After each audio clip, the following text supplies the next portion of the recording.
अस्सलामुअलैकुम दोस्तों, आज की इस वीडियो में हम आपको अज़ाब कब्र के मुतालिक एक ऐसा वाक़या सुनाएंगे जो कि बेहद दर्दनाक और दिल दहला देने वाला है। जो कि एक चरवाहे के साथ पेश आया और वो कैसे एक पागल हाथी से बचता हुआ एक गुंबद नुमा इमारत में दाखिल हो जाता है, जहां एक कब्र होती है और उस कब्र पर अज़ाब इलाही नाजिल हो रहा होता है।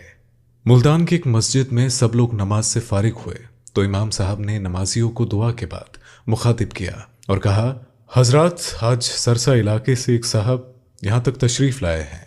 वो कोई बाइज़ नहीं है, लेकिन अपनी ज़िंदगी का एक नाकाबिले फरामोश वाक़या जहाँ भी जाते हैं लोगों को सुनाकर उन्हें गफलत से बेदार करने की कोशिश करते हैं।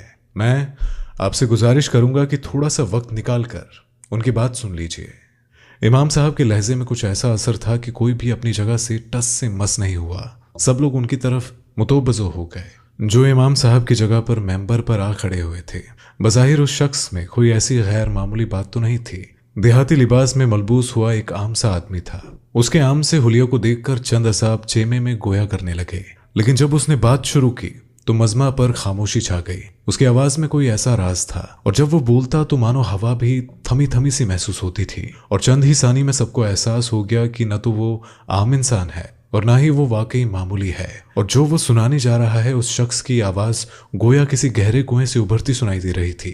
वो कह रहा था, साथियों, मैं जो आपको वाकया सुनाने जा रहा हूँ वो कोई मनगढ़ंत किस्सा नहीं है। मुझ पर बीतने वाला एक हर्फ बर्फ सच्चा वाकया है।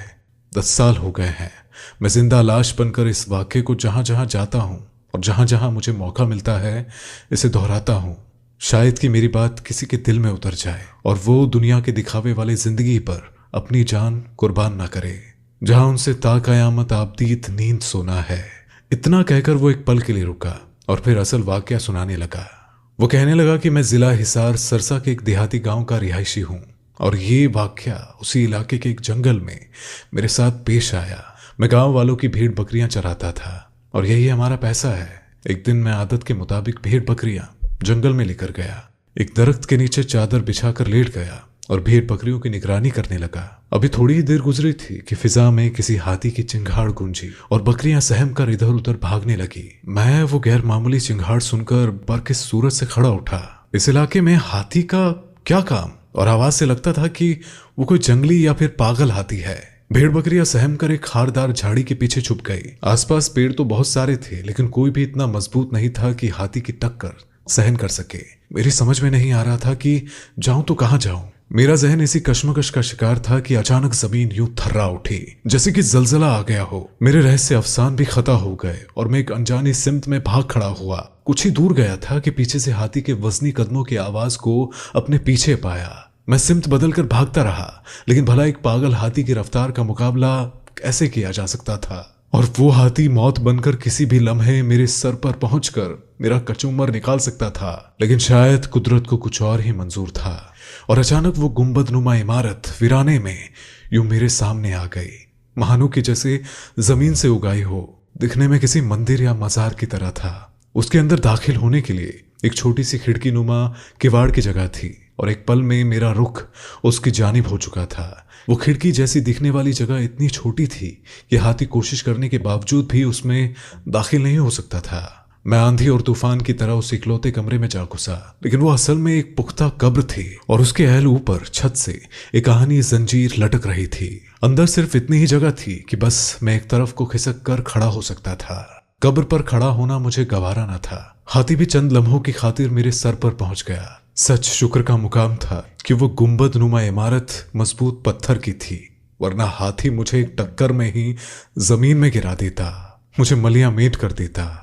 जब खिड़की के अंदर से वो दाखिल ना हो सका तो हाथी ने अपनी सूंड अंदर दाखिल की, मुझे मारने की कोशिश करने लगा। और अब तो मुझे यकीन हो गया था कि वो पागल हाथी मेरी जान लेकर ही छोड़ेगा। और एक आध बार वो सूंड किसी जालिम चाबुक की तरह मेरी वजूद से टकराई और मैं अंदर तक हिलकर रह गया।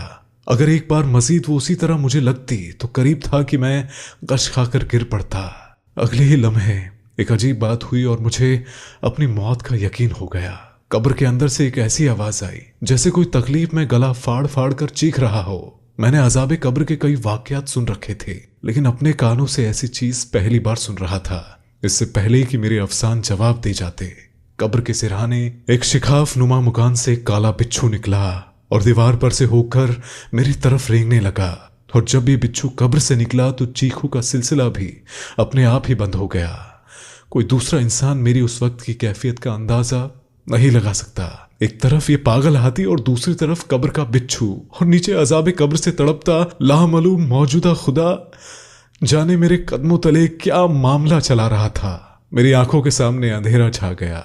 जब कुछ ना सूझा तो छत से लटकती जंजीर को थामकर फिजा में झूलकर और अपना वजूद इस हद तक समेट लिया कि सूंड और बिच्छू दोनों ही मेरी जब्त दूर हो जाए। अब मैं कब्र के ठीक ऊपर हवा में लटका था। जैसे हाथी की सूंड चक्कर काटकर दीवार से टकराई, काला बिच्छू उसकी जब्त में आ गया। मालूम नहीं बिच्छू का क्या बना, लेकिन अगले ही लम्हे हाथी बेदम होकर जमीन पर गिर पड़ा। थोड़ी देर हवा में खरखर आहट गूंजती रही और फिर हरसू मौत का सन्नाटा छा गया। बिच्छू का भी नामो निशान न था। शायद वो सूंड लगते ही गिरकर वापस कब्र में जा घुसा था और हाथी उसकी जहर की ताप न लाकर जान से हाथ धो चुका था। जब मुझे यकीन हो गया कि हाथी मर चुका है और वो अब नहीं उठेगा, तो जंजीर छोड़कर मैं नीचे उतर आया। और जैसे मैंने खिड़की वाले रास्ते से बाहर निकलना चाहा तो मुझ पर यह इंकिशाफ हुआ कि हाथी यूं आड़ा टेढ़ा पड़ा था कि मुझे उसे पार करने के लिए उसके ऊपर से गुजरना होगा। तमाम तर खौफ के बावजूद मैं उस मुकाम से दूर जाना चाहता था और उसके लिए मुर्दा हाथी के वजूद पर से दम जमा कर गुजरने के सिवा और कोई चारा ही नहीं था। हाथी का देओ-एकल वजूद इस कदर हैवतनाक था कि उसकी मौत का यकीन हो जाने के बावजूद भी उसके ऊपर पांव रखने की मुझे हिम्मत नहीं हो रही थी। चारों लाचार मैंने हिम्मत जमा करके उस पर पांव रखा और आगे जाने के लिए दबाव डाला ही था कि मेरा पांव हाथी के जिस्म में यूं उतर गया कि जैसे गोश्त पोश्त की बजाय हाथी का वजूद मोम से बना हो। अगले ही लम्हे मैं अपना पांव घसीट कर एक ही छलांग में उस हाथी को पार कर गया कि मेरा दूसरा कदम उसके वजूद से भी ना लगे। लेकिन उसी एक लम्हे में जो मुझ पर जो कयामत टूटी, वो कयामत तक के लिए मुझे नमूने इबरत बना गई। मैं आज भी अपनी टांगों पर नजर डालता हूं तो वो सारा मंजर मेरी आंखों के सामने तरोताजा हो जाता है, जैसे मानो कल की ही बात है। इतना कहकर उसने अपने दाएं टांग से धोती का पलवा ऊपर को सरकाया और देखने वालों ने बेख्तियारी अपनी आंखें बंद कर ली। घुटने से टकने तक गोश्त का नामो निशान नहीं था, बल्कि उसकी हड्डी भी काली पड़ चुकी थी, खत्म हो चुकी थी। और सबके सामने था पांव का बाकी हिस्सा जो शायद जूते ने ढक कर रखा था। घुटने से नीचे पीप का उभार भी साफ देखा जा सकता था।